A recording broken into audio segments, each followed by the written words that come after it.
You've set everything up, and Android Studio has generated a lot of code for you. Before you go modifying all of that code, it's important to know what you just created and how to navigate around the source files of an Android app. Start by making sure that you have this project panel open. This shows all of your different project files. Now there's a couple of different options for organizing your files. The project option shows how these files are actually organized in the file system. I personally like the Android option, which is meant to show the files in a way that's designed to be helpful for Android developers.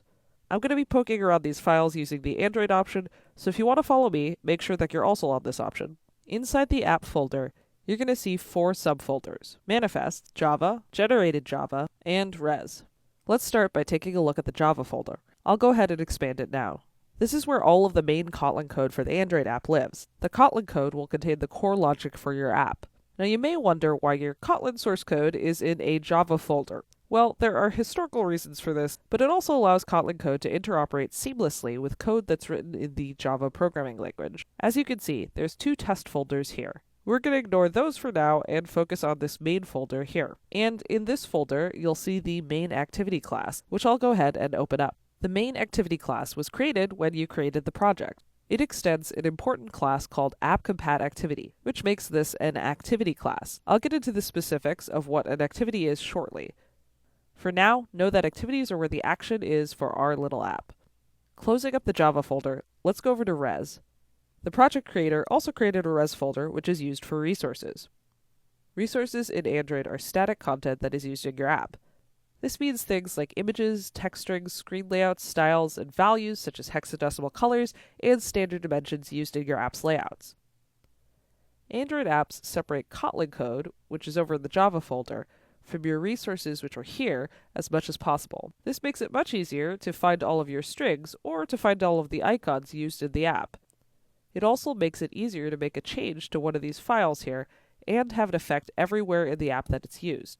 Generated Java, as the name implies, is a folder that contains files that are generated when the app is built. You won't need to edit anything in here, and in fact you shouldn't edit these files in here because those files will be overwritten as soon as you rebuild the app. But knowing about this folder is useful when you need to look at these files when you're debugging. Then there's the manifests folder. Inside is an XML file called androidmanifest.xml. This file includes essential details about our application that the operating system needs to know about to actually be able to run your app. Let's go ahead and open it up to see what it looks like. One essential detail is what activities are actually part of our application. As you can see, main activity is referenced here. If you ever try to use an activity that is not included in the Android manifest, your app will crash because the Android operating system will not know about the existence of your activity class. Note this intent filter tag nested in the main activity. It also has this action main tag and this category launcher tag. This intent filter, set up with these tags, is what tells the operating system where to start our app when the user clicks on the launcher icon. The Android manifest is also the place where we need to define any permissions that you'll use in your app. Permissions include things like the ability for your app to read from the phone's contact list, send data over the internet, and access hardware like the device's camera. That was a fairly brief introduction, so if you're curious, you can find more about the Android manifest in the instructor notes below.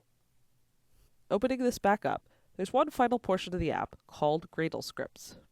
All of these scripts here were created for you during project setup.